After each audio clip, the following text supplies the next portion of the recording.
So I can rewrite this function, or the denominator of this function. This is going to be x minus 3. You could think of it as x minus 3 squared, but I'm going to go ahead and write out that this is x minus 3 times x minus 3 here. All right, in my numerator, I have this x minus 3. And what are two numbers that multiply to make 1, that add to make 2? 1 and 1, and so this is like x plus 1. And then you could do x plus 1 squared, but I'll write it out again, x plus 1 times x plus 1. And so what do we notice here with our numerator and our denominator? The x minus 3 cancels with one of the x minus 3's in my denominator. Now before, what did that mean for us? Before, it meant that there was a hole, all right? And so we might go ahead and we would say, okay, so there's going to be a hole at what value? At x equals positive 3. And then how did we find the y value for the hole?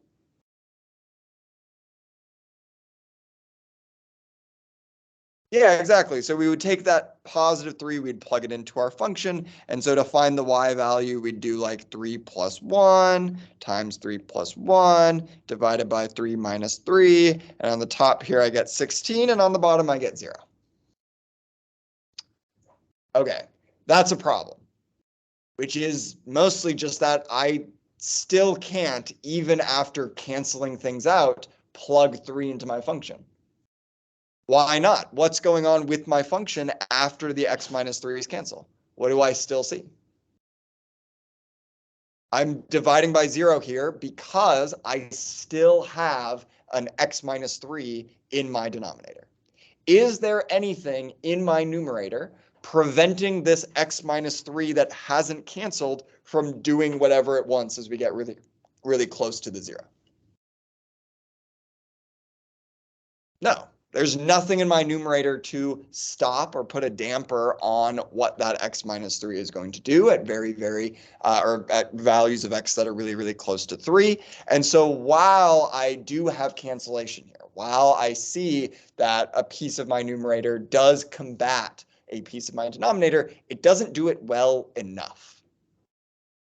And so I still have an unchecked 0 in my denominator. In this case, I still have an unchecked 0, a vertical asymptote at x equals 3. A vertical asymptote kind of loosely is like a vertical line that we can never cross. Our function is never going to actually reach 3. And so is there even a piece of our function to remove when x equals 3? If we see a vertical asymptote at 3, so we've got and then we've got some kind of like going up like this and some kind of going down like this. Do we ever reach a point where we can actually pull a point out of our function at x equals 3? No. We're never going to actually see a hole here because we have this discontinuity here, this x equals 3, still kind of driving everything as we go. So you're completely correct to suspect that there would be a hole here because some cancellation happened. But in this case, because there is a repeated value of x that is left unmoderated in our denominator, it doesn't do a good enough job. If we think about why that's kind of happening, like what creates this asymptotic behavior of getting really, really large, going really, really small, think about it this way. As we get really, really close to 3 in, say, well, let's look at like this example before, all right? As I get really, really close to -3, my denominator is getting really, really small, but my numerator is also getting really, really small. And in fact, it is getting really, really small at the same rate as my denominator. So try like plugging in, what, -2.99, and you'll see that the numerator and denominator end up growing at about the same rate. We don't see that explosive effect that we might otherwise see.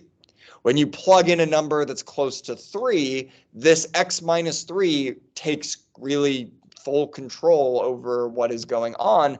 And as a result of that, we get that explosive effect. So the unmoderated means that our denominator gets really, really small and our numerator doesn't really change. And so we get a really big number. The moderated means that our denominator is getting really, really small, but hey, our numerator is also getting really, really small. And so we see that kind of counterbalance that we don't kind of move at all. If we are considering what is going on here, our numerator is still getting really, really small as we approach that value of 3. But the denominator gets really, really small a lot faster. Think of like plugging in 2.99. If we do like this minus 3, this would give us like a really small number. This is like negative 0.01. But down here, if I plug in 2.99 minus 3 and square it, this is going to get me a much, much, much smaller number. And so the rate at which my numerator gets small versus my denominator getting small is not enough. And so we still see that explosive behavior. We still see that asymptote being formed around x equals 3. But there's still a piece of our denominator that is unmoderated. Therefore, there can't really be a hole there. You're never going to have a hole and a vertical asymptote at the same place. Vertical asymptote kind of takes priority.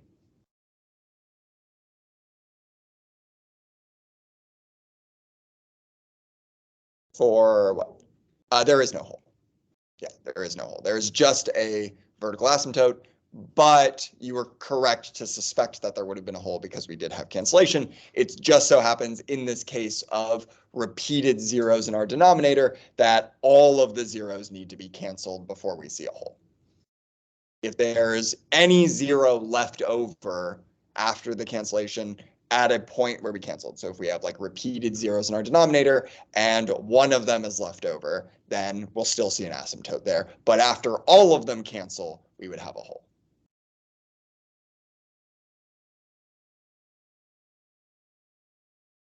Which is kind of cool.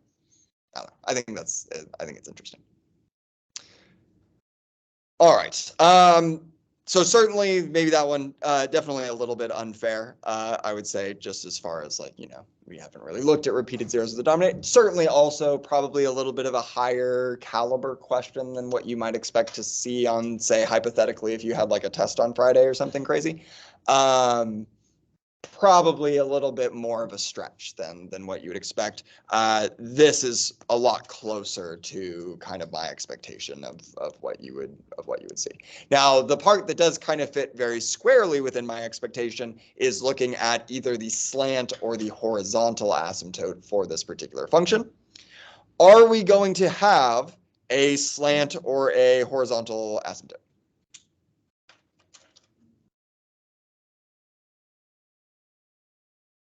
Well, it's gonna be one or the other in this particular case. It's gonna end up being a slant asymptote. You can never have a slant and a horizontal asymptote. That's just never gonna happen. They kind of fulfill the same role. What function do we approach at large values of x? How could we confirm that? Well, after the cancellation, you could do it prior to the cancellation as well, but after the cancellation in particular, as x gets really, really big, what is our function going to approach? What's the leading term of our numerator going to be?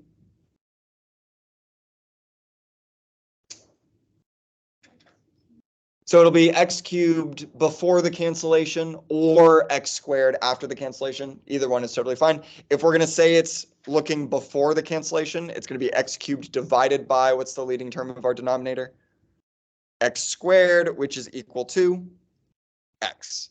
We have an x in our numerator after we do my little my horizontal line whatever check, which means what kind of asymptote do we have to have?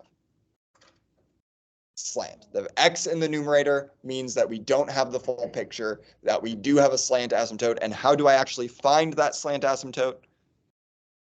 We're going to divide our numerator into our denominator and see what we get. Now, you could divide the original numerator and denominator, and that would be fine. We can also divide the simplified versions. Main logic there being that x minus 3 and x minus 3 will be fully canceled, except when x equals 3. And when we're talking about slant asymptotes, we're talking about x being like 10 billion. And so we don't actually need to worry about the finickiness of the x minus 3 being there or not being there. And so to that end, what I would do is x minus 3 dividing into x squared plus 2x plus 1. But certainly you could divide the original by the original, and you would get the same answer. You should get the exact same thing. Okay, how do I match x to x squared? I need an x. This is going to be x squared minus 3x. We are subtracting here. We get 0. 2x minus negative 3x is going to be what? 5x. And then how do I match x to 5x? I need a 5. We get a 0. And then 1 minus negative 15 is 16. And that is my remainder, which is good. We wanted to get a remainder here. We were expecting a remainder. That tells us that, in fact, we are looking at an asymptote versus, say, not looking at an asymptote. Okay. So as x gets really, really, really, really big, what happens to this remainder piece that we have here?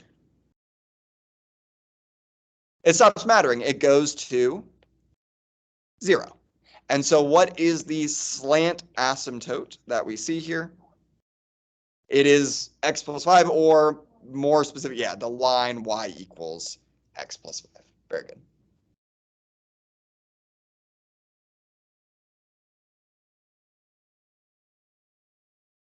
And the slant asymptote, in this case, fills the same job as the horizontal asymptote. So you don't even need to worry about there being a horizontal asymptote if there is a slant asymptote. Yeah, don't. So rather than dividing the two original?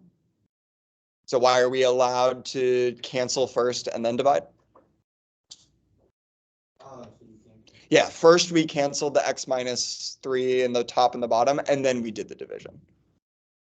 Which you certainly don't have to do. You certainly can divide the original numerator by the original denominator, and you should get the same answer. Yeah, whatever, yeah. However division works. Yes. If there wasn't a second x minus 3 Yeah.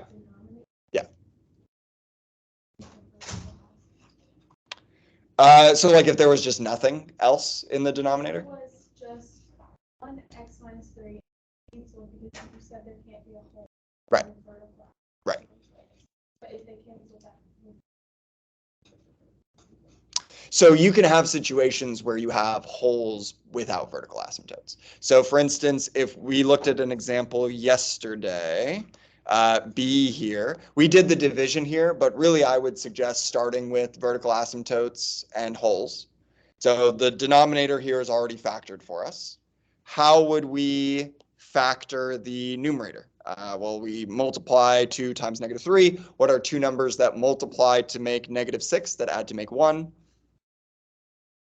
Negative 3 and positive 3 and negative 2.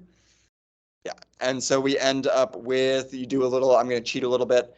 This is going to be x minus 1 times 2x minus 3, all divided by x minus 1. And so what do we see here? Well, here we see a situation where we do have cancellation, and that 0 at 1 is fully canceled. It's fully gone.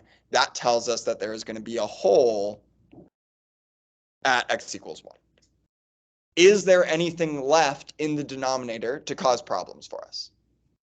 No, and so we have no vertical asymptotes.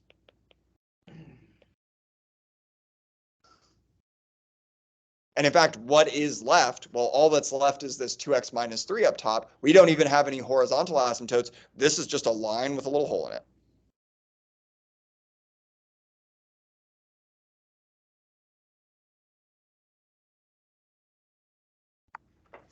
Well, so if it doesn't have a vertical asymptote, we looked at other functions that didn't have vertical asymptotes either. For instance, down here, like 4x over 2x squared plus 1 doesn't have any zeros in the denominator, so you didn't have any vertical asymptotes. So it's entirely possible to have a denominator that doesn't have zeros, in which case you don't have to worry about vertical asymptotes. You're just never going to see them. So when there's no vertical asymptote, means it's just a denominator. Sure, or just can't be equal to 0, or whatever's left in the denominator can't be equal to 0. Yeah. Yes, Sumar.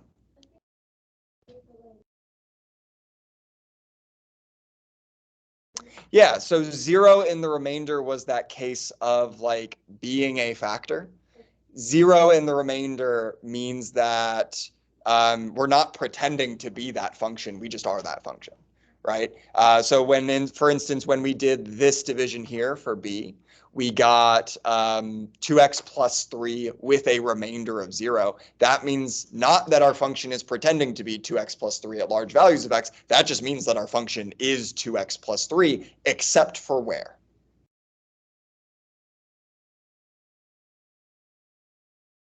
Except for whatever makes the denominator 0, we have to throw that out. That's why we have the hole that we end up seeing for this function. Yeah, but when we actually looked at, this is, I kind of drummed this up. When we looked at this, notice when we do the division and it divides evenly, when we get a remainder of 0, it just is the line.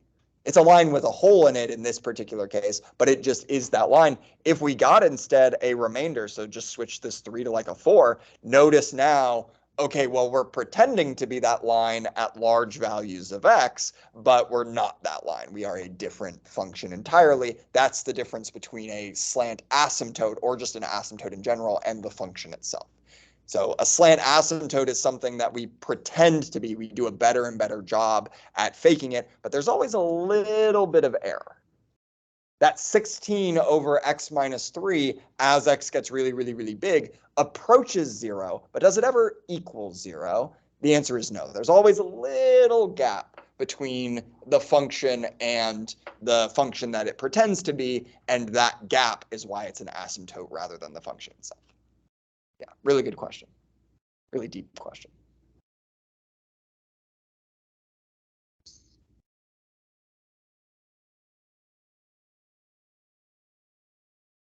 All right, other questions here?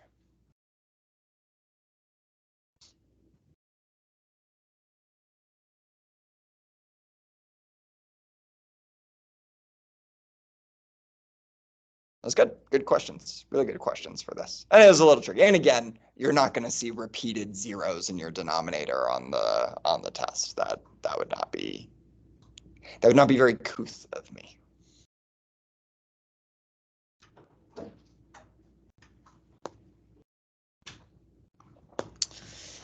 All right. We have one more topic, and then you guys are like a third of the way done with pre-cal. It's crazy. That's like almost half. It's like almost being halfway there. Great, which I guess makes sense. We're like, what, week 6 at this point. Great. So this topic here, this is actually something that we saw a little bit earlier when we were looking at domains of functions, so like all the way back to like week 2. And I said, we could do the algebra here, but the algebra is kind of annoying. It can be a little bit tricky. The setups are a little bit not super easy. Let's just see if we can brute force logic our way through and see where that ends up. And now we're going to be looking at examples where, there's going to be absolutely no ability to logic our way through. We're going to need the algebra here. Thinking back to like when I was finding the domain of like the square root of 16 minus x squared, what kind of equation did I set up in order to find this domain?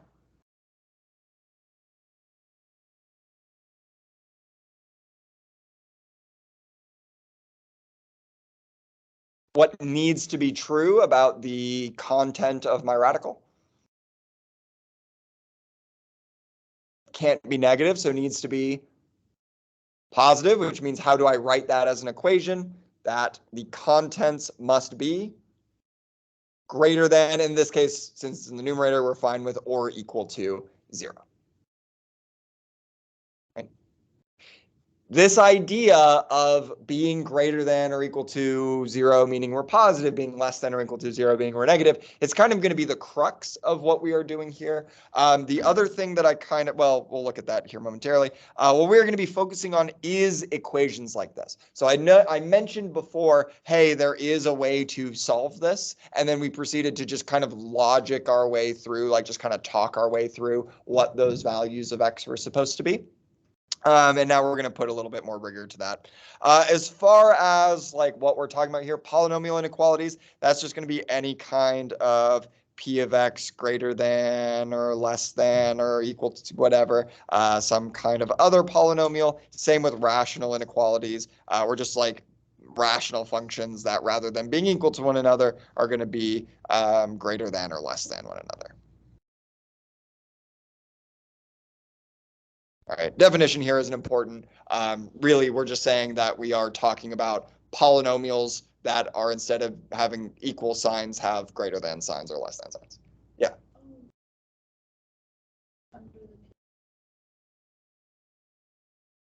Is that also for? That's for rational. Okay. So like rational function is like polynomial over polynomial. And then polynomials are just, polynomials. Technically, these are all rational inequalities. It's just there's like a subset of those. And again, the definitions aren't important here. We're just dealing with inequalities that happen to have polynomials in them. Cool. That's it. All right. Now, we have kind of dealt with a couple of tricky situations before. For instance, if I gave you x squared plus 9 is equal to 6x, and I ask you to solve for x here, we're going to have a pretty difficult time isolating x, getting x on its own, and then like trying to find the values of x that work. And so we have a workaround that we use, which is we get everything that, essentially we just get everything that we can on one side of the equation, and then we have 0 on the other side of the equation. So for instance, we might set this up as x squared minus 6x plus 9 equals 0. And the benefit of setting this equal to 0 is that once we factor what we see here, which we should be able to do with any polynomial, we can now take advantage of the fact that two numbers being multiplied together equaling 0 means that one of those numbers must be equal to 0. So this only works when set equal to 0. This is only kind of a thing that we are able to do here. And so we took advantage of that to kind of set each piece equal to 0, solve for x. We're going to be doing something very, very, very similar with our inequalities. It's just going to mean something different. So rather than being equal to 0, we're going to be setting our polynomial like greater than 0, which again translates to being what? If I'm greater than 0, then I must be a positive number, or less than 0, which would mean I must be a negative number. And then we're going to see if we can't factor this and then make some kind of statement about what that must mean. All right. So let's take a look at 1a here and see if we can't figure out kind of how to go about doing this. Again, my goal, I want 0 on one side. I want everything else on my other side.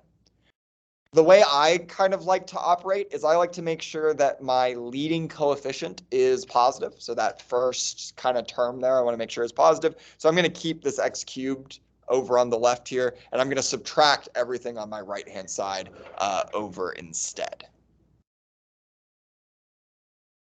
Thank you, Dylan.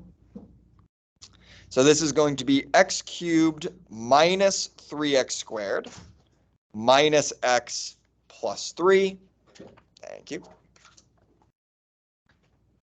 Is less than or equal to 0. If we are less than or equal to 0, what kind of number are we? We're saying we are a negative number, or 0. 0 is also okay. All right. Normally, third degree polynomials would be really tricky to factor. Good news is this one's actually not too bad if we factor by grouping. So let's take a look at like the first two here. Let's take a look at the second two. What can I pull out from x cubed minus 3x squared? I can pull out an x squared. What gets left behind? X minus 3, very good. And what could I pull out from negative x plus 3?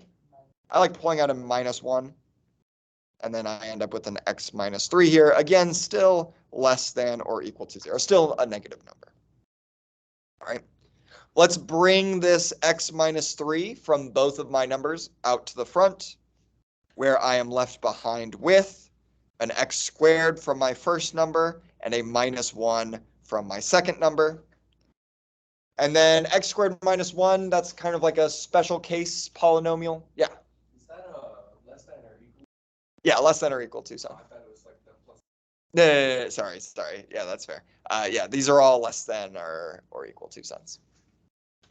Yeah, I can see how I do that. That's fair.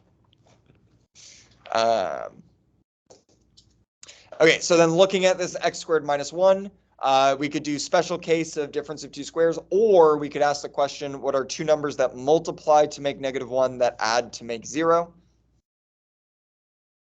-1 and +1. And so I get that this inequality is x minus 3 times x minus 1 times x plus 1 is less than or equal to 0.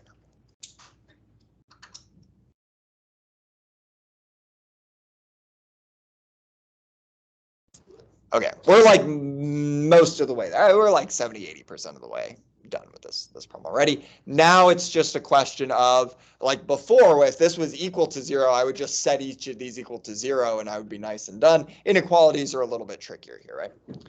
So I have three numbers multiplied together and I'm getting a negative number. What are ways that I could multiply three numbers together where my end result will be negative? So if one of them is 0, then I get the or equal to 0. So we definitely want to include the zeros here. But we don't just want to be equal to 0. We also want to be negative as well. So how could I multiply three numbers together and end up with a negative result? If two are negative and one is positive, what's that going to end up with? Negative times negative gives us positive, and then times positive would give us positive. So two are positive, one are negative. So positive times negative is going to give us a negative. And then what else? Three negatives would also give us a negative. So this is the trick. We need to find where these numbers are going to be positive and negative. And then we are looking for the values of x that are going to make either two of them positive, one of them negative, or just all of them negative. All right, so let's consider a number line here. When we are doing this, I think it's kind of nice to talk about the breakpoints of each of these numbers, which is really just like when they switch from positive to negative. So for instance, if I'm looking at the number x minus 3, when do I switch from being a positive number to a negative number? At what value of x do I see that transition?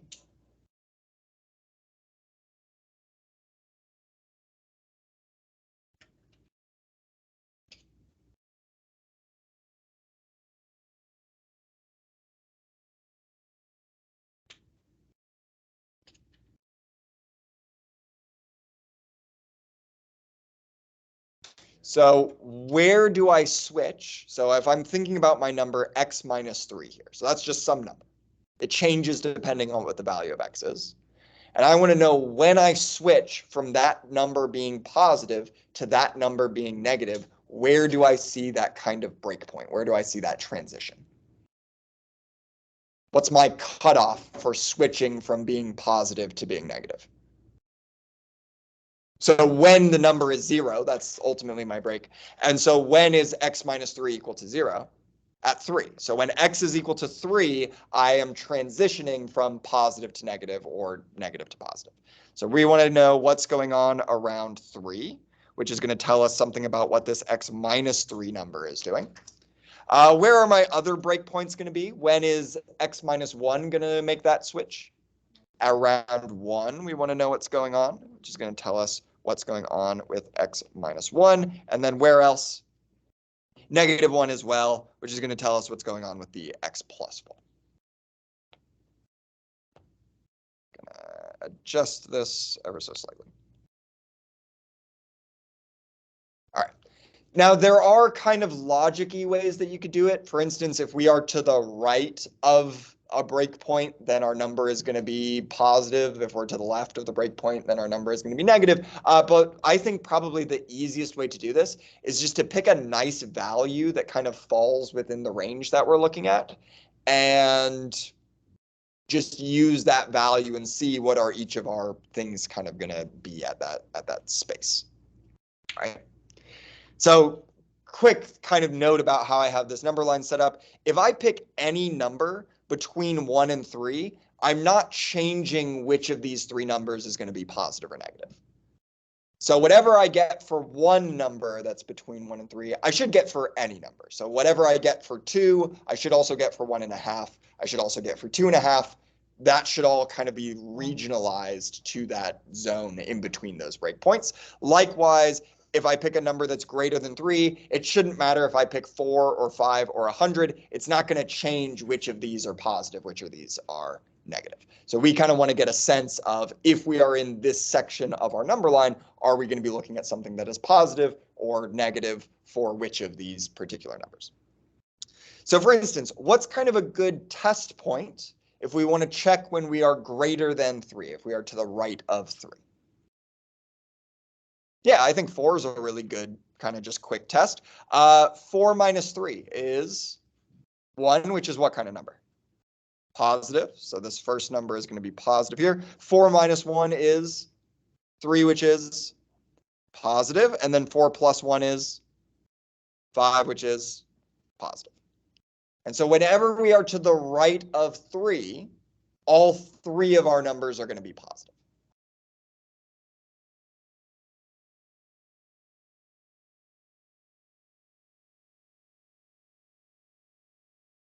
So it's definitely not going to be greater than 3, right? That not gonna fit that bill. What about between 1 and 3? What's a good test point that we could use between 1 and 3? I like 2. I like picking 2 here. 2 minus 3 is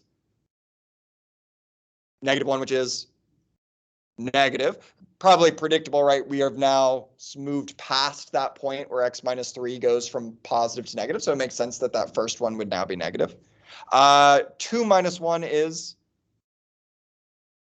which is positive. And then 2 plus 1 is positive. All right, so 1 negative, 2 positive, as long as we're between 1 and 3. What about between negative 1 and 1? What's a good kind of number that we could test? I like 0. 0 minus 3 is negative 3, which is negative. 0 minus 1 is negative. 0 plus 1 is positive. And then what's kind of a nice one to the left of negative 1 that we could check? I like negative 2. Negative 2 minus 3 is negative 5. Negative 2 minus 1 is negative. And then negative 2 plus 1 is negative. And so where are we going to see what we were looking for, which was either 2 positives, 1 negative, or 3 negatives? Yeah, so when we are between 1 and 3, so for the test point of 2, whenever we are between 1 and 3. And then also when we are to the left of negative 1.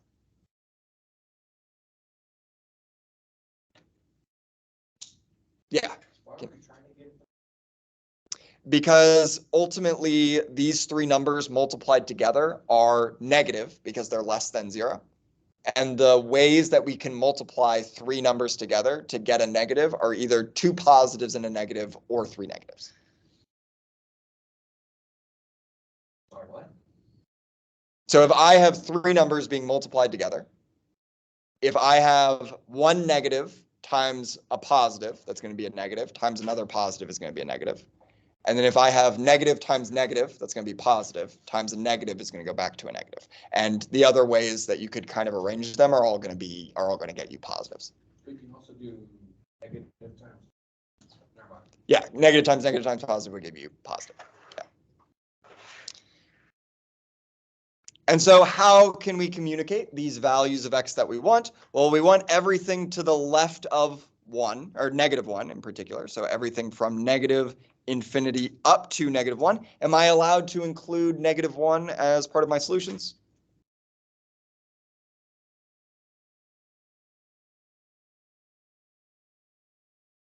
Yes. Why? Or equal to. So we can be 0. Being 0 is okay. And then I also want everything between 1 and 3.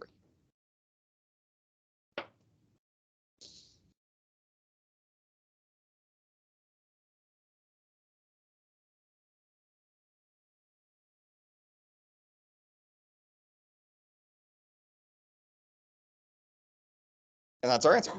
X lives somewhere within that set. Technically, if I wanted to write this more specifically, I'd do like x with the little e next to it. You do not need to. You can just write the interval notation. That's totally fine. If you want to make me happy, you can write the x with the little e next to it, because that means that x lives somewhere in there. But yeah, also the solution set is just the set, which is fine.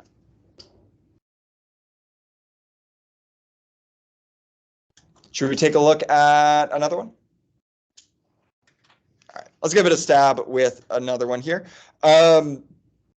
C and D, I think, are about the same. Do we have a preference over which one we want to do? Yeah, we can take a stab at D. The thing that I do want to note with C is I don't like having a negative leading coefficient. So I would probably start everything off by dividing the whole thing by -1. If I'm going to divide by -1, what's going to happen to my less than or equal to sign? It's going to flip to a greater than or equal to sign. So just kind of a thing to keep in mind. If I divide by -1, I'm going to flip my inequality. I try to make it so I don't need to do that as much as I can. Right? But if you do need to, just kind of note, flip the inequality. All right. So for D here, same approach, exact same logic. We are trying to get everything on one side, have 0 on the other, factor what we have so that we're looking at some kind of product, and then we're going to look at like positives, negatives, all that fun stuff. All right. So I, again, like to keep my 2x squared positive. And so I'm going to subtract 3x and add 20 to my left-hand side. I get 2x squared. Negative 10x minus 3x is a negative 13x plus 20 is greater than or equal to 0. If I'm greater than or equal to 0, what kind of number am I? Positive number. Cool. All right. So factoring this, 2 times 20 is 40. Two numbers that multiply to make 40 that add to make negative 13. Negative 8 and negative 5. And then I'm going to cheat a little bit and use my cheating methods, but you would split that negative 13x into a negative 8x and a negative 5x, and then group and then factor and all that fun stuff. What you should end up with is, I believe, x minus 4 times 2x minus 5 is greater than or equal to 0.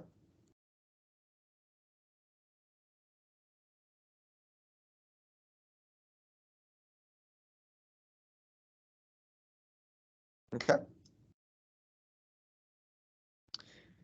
And so we're trying to make a positive number. How many numbers are we multiplying together here?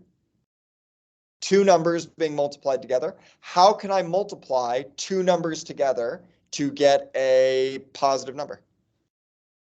2 negatives will give me a positive, and 2 positives will give me a positive. What are my breakpoints going to be? What are my transition points going to be? 4 or 2.5 or 5 over 2 will be my transition points here. Very good. So looking at our number line, we are looking at 4, and we are looking at, I'm going to write it as 5 over 2, but yeah, 2.5, totally fine as well. All right, this corresponds to the x minus 4 number, and this corresponds to the 2x minus 5 number, when it's going to be positive, when it's going to be negative. All right, let's pick a test value that is greater than 4. So to the right of 4 here. What's a good one? Sure, why not? 5 minus 4 is 1, which is positive. And then 2 times 5 is 10 minus 5 is 5, which is positive. All right, so both positive over there. What's a good kind of value in between 2.5 and 4? I like 3. 3 minus 4 is negative 1. And then 2 times 3 is 6, minus 5 is 1, which is positive. And then let's pick a nice number that is less than 2.5 to the left of 2.5. What's a nice easy one that we could plug in? We could plug in 2. I would honestly probably just plug in 0. But you certainly could plug in 2 and see what you get. 2 minus 4 is 2 minus 4, yeah, negative 2. Sorry, I was plugging in 0 in my head. Yeah, negative 2, which is negative. And then 2 times 2, 4 minus 5 is negative as well. And so where do I either see 2 negatives or 2 positives? So whenever we are to the left of 2.5, or whenever we are to the right of 4, and am I allowed to include those zeros? How do I know? Or equal to right there. All right, and so this is going to be that we are looking from negative infinity up to 5 over 2, and from 4 up to infinity.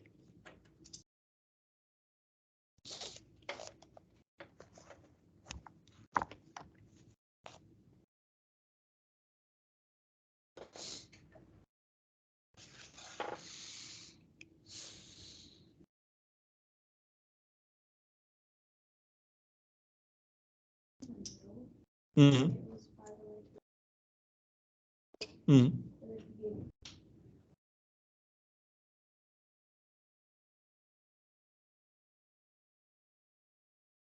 So like if instead we were including that continuous stretch, well, technically since we wouldn't have a gap, you would just say from negative infinity up to 4 would be like a nice way to do it. Not that it's like wrong to kind of do that union. It's just those aren't disjoint sets, so you wouldn't need to. Yeah, but in this case, because we have a gap, that's why we see the union there. Yeah.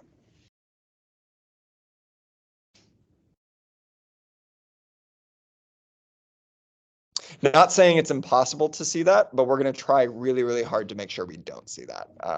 There are ways that we could do, especially for example 2, there are ways that we could do it where that might be an issue, and we're going to try really, really hard to make it so that that never happens, so that that's not an issue. Because think our break points should be points where one of our numbers switches from positive to negative. So it should alternate positive to negative to positive to negative every single time.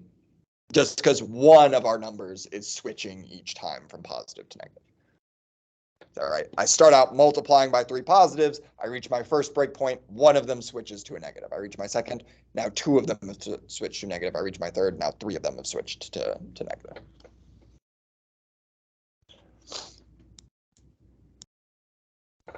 All right, any other questions with this first example here with our polynomial inequalities?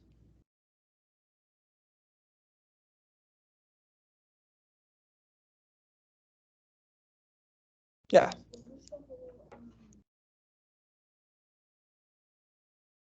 So 2 negatives multiplied together will give us a positive, or 2 positives multiplied together will give us a positive.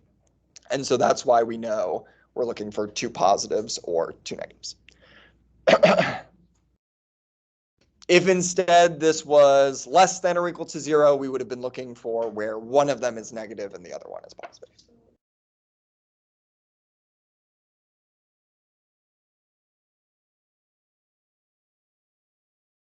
Of where, well, we can kind of see it a little bit more with the complexity of the first example, where we have three numbers being multiplied together. We had two different ways to do that. It was either one negative, two positives, or all negatives. And essentially, okay, essentially just kind of a way to break it down. If you have a number and your end result is negative, then you need to have an odd number of negative factors. And if your end result is positive, you need an even number of negative factors. So in this case, we were looking at negatives. And so we were looking for wherever we have an odd number of negatives, that's either having one negative or three negatives. Down here, we're looking for where we are positive, that's either going to be 0 negatives or 2 negatives. Give us a positive. So either odd number of negatives or an even number of negatives, if that makes it a little bit kind of more clear. Cool.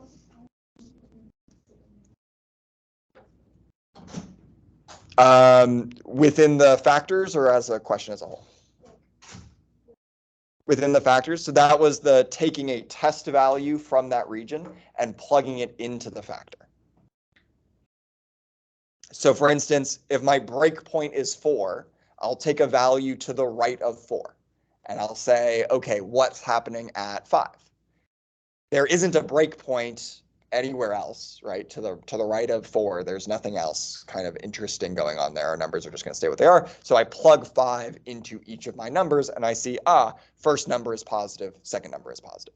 I then move to my next region of my number line here. I say, okay, what's happening between these two breakpoints, in between 5/2 and 4? We picked a sample value.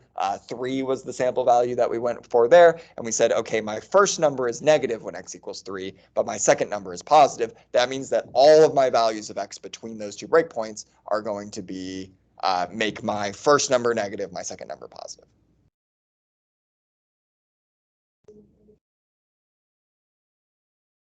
Like, how do we know whether the end result needs to be positive or negative?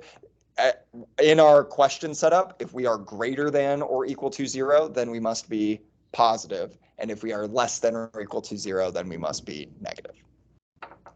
Which is why we want to set ourselves greater than or equal to 0 or less than or equal to 0, is so we can make these conclusions of, oh, I'm going to be negative or oh, I'm going to be positive.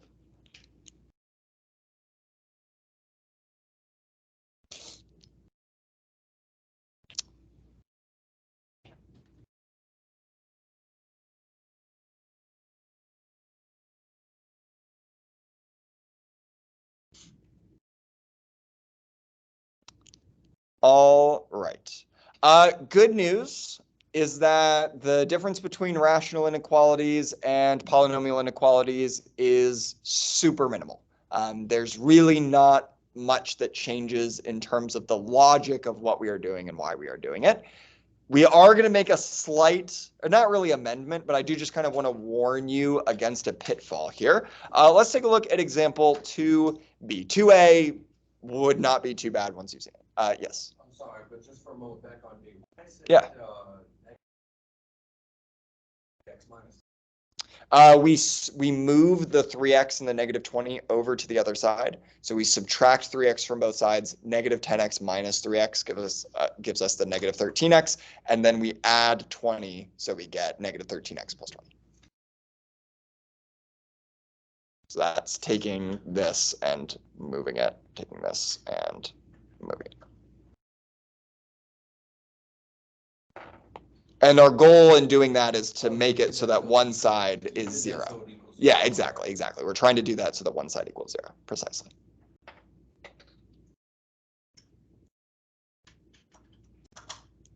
Very good. All right.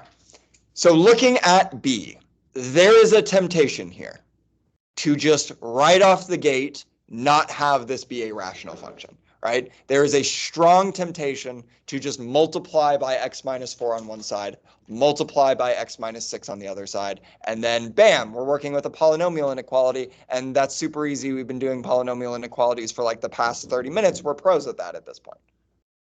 What is the issue with doing that? It's actually not an issue. Mathematically, there's nothing wrong with doing that. There isn't an issue. You are just going to make your life so much harder. And the reason is because x minus 4, is that a positive number or a negative number? And the answer is yes. The answer is it is sometimes a positive number, and it is also sometimes a negative number. So if you're going to lead off on this inequality by multiplying by a number that is sometimes going to leave our inequality the same, but then is also sometimes going to flip our inequality around, you're just kind of asking for a lot of trouble at that point. So again, nothing mathematically that says that you can't do that. You totally could. But you're going to run into a really complicated mess of, is my inequality going to be flipping or not? If you do a really good job of keeping track of that, you certainly can. I highly discourage trying that. I think it makes this problem significantly harder than what it needs to be. All right. So TLDR, don't multiply by an x, don't divide by an x when we are working with an inequality. It's just going to give you a headache. If I'm not allowed to multiply or divide by an x, though, how do I move all of my stuff onto one side of the equation?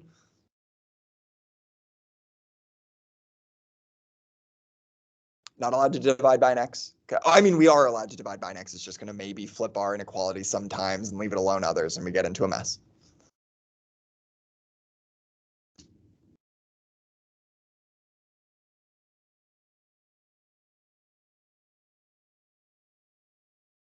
How would we move this to be over on this side? Nope, you just multiplied by an x. We've just flipped our inequality sometimes and not flipped our inequality to the others. And now we have a headache and are crying and it's awful. Yeah, let's just subtract it. Let's just keep it simple. Let's just subtract x plus 1 over x minus 6 by x plus 2 over x minus 4. And that tells us that we are dealing with a positive number.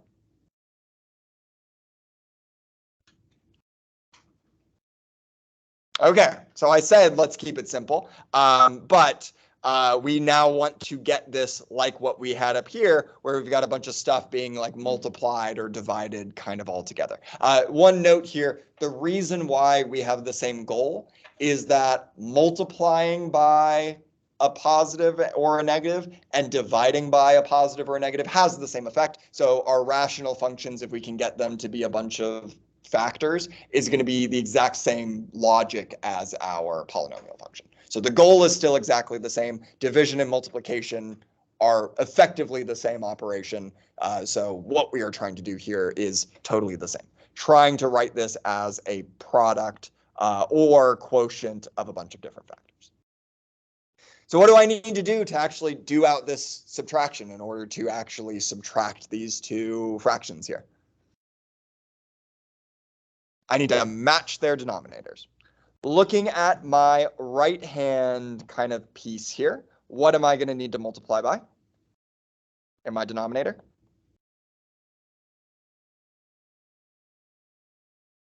To match it to the other one, what's it missing? X minus 4. If I multiply my denominator by x minus 4, I need to do the same thing to the numerator.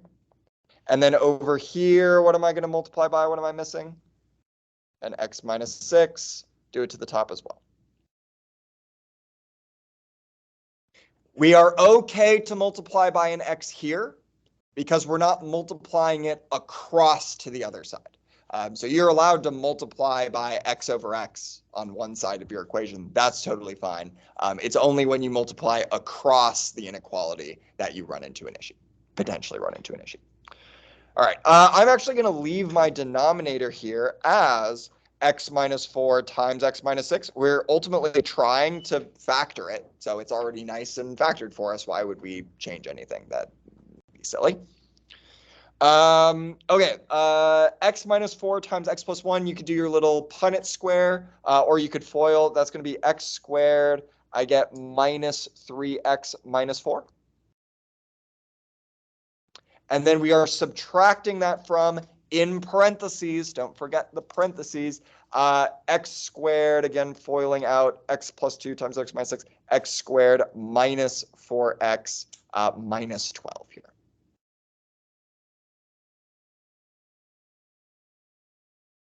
Which we're saying is greater than or equal to 0 here.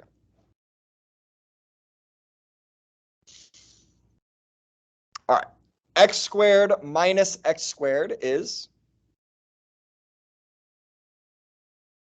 x squared minus x squared, 0. Negative 3x minus negative 4x is just x, positive x. And then negative 4 minus negative 12 is positive 8.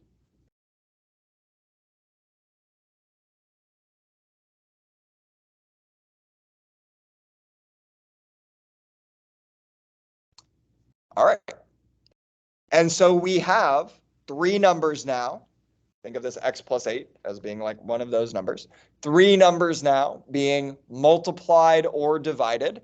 And what do these numbers end up being? They end up being positive. 3 numbers being multiplied or divided together, I get a positive. What must be true about those numbers?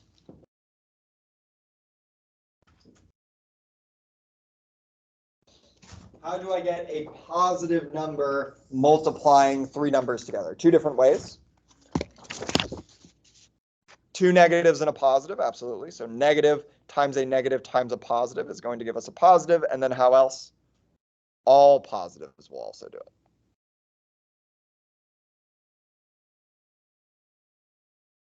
Yeah, Keenan.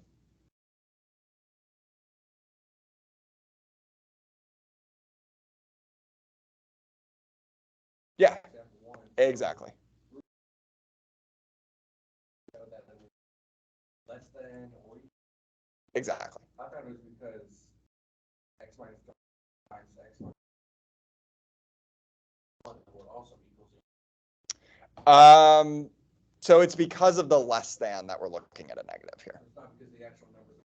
Yeah, it has nothing to do with the numbers up here. Doesn't really matter. Yeah, those numbers, it don't really affect anything other than like the specific values that we're going to get. The logic of like why we're looking at a positive, why we're looking at negative exclusively comes from what we see here. In this case, we're looking at something that is less than 0.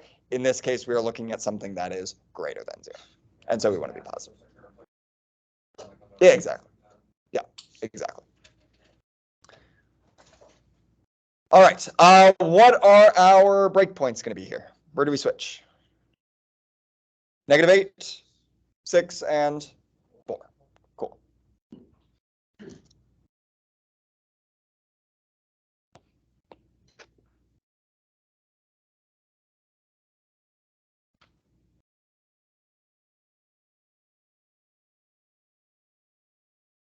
All right, this one corresponds to the x minus 6 number. This is the x minus 4 number. This is the x plus 8 number. All right, what's a good kind of test number for if I want to be to the right of 6? Hell yeah, I like 7. What is 7 minus 6? 1, which is positive. 7 minus 4 is positive. 7 plus 8 is positive. So as long as I am to the right of 6, all 3 of my numbers are going to be positive. All right. If I am between 4 and 6, what's a good test number? I like 5. 5 minus 6 is negative. 5 minus 4 is positive. 5 plus 8 is positive. If I am between negative 8 and 4, what would a good test number be? 3 would work, 0 would work, whatever you want to choose. -1 would work, -7 would work. Any number there. But let's do 3. 3 minus 6 is definitely negative. 3 minus 4 is definitely negative. And then 3 plus 8 is positive. And then what would a good test number be to the left of -8? Negative, what did you say? -10 works great. -10 minus 6 is going to be negative. -10 minus 4 is negative. -10 plus 8 is negative. We were looking for what? We were looking for 2 negatives and a positive or 3 positives. And so where do we see 2 negatives and a positive or 3 positives?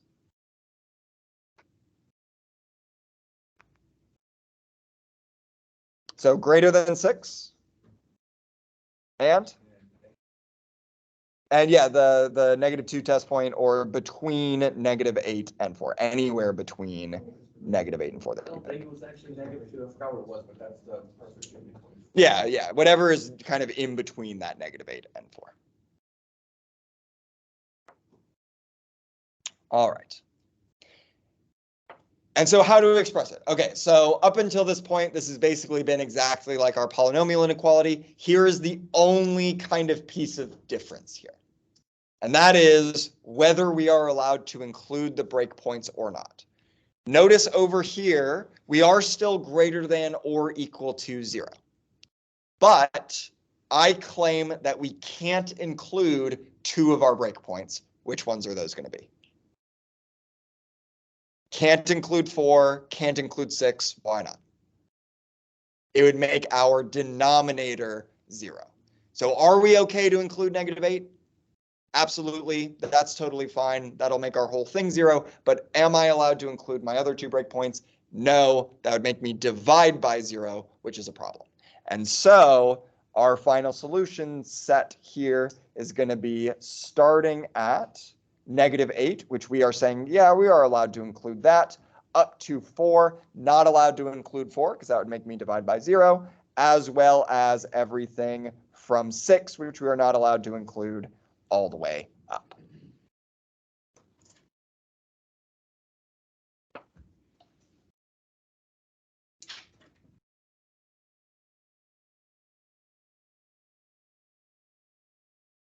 So the rational inequalities, don't give in to the temptation to multiply by an x plus whatever, an x minus whatever, unless you are prepared for a massive, massive headache. Again, it's possible. You could certainly do it. I would not recommend it. And then really everything else is exactly the same as polynomials. Don't include the zeros of your denominator in your final solution, because that would not be a valid value of x to plug into your function. Otherwise, it's the exact same thing.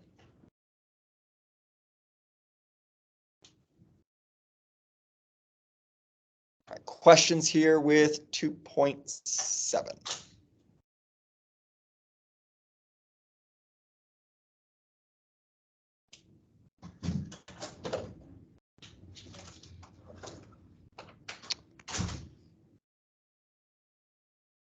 All right. If you guys would go ahead, take out your computers here. Go ahead and stop. That is the end of the lecture.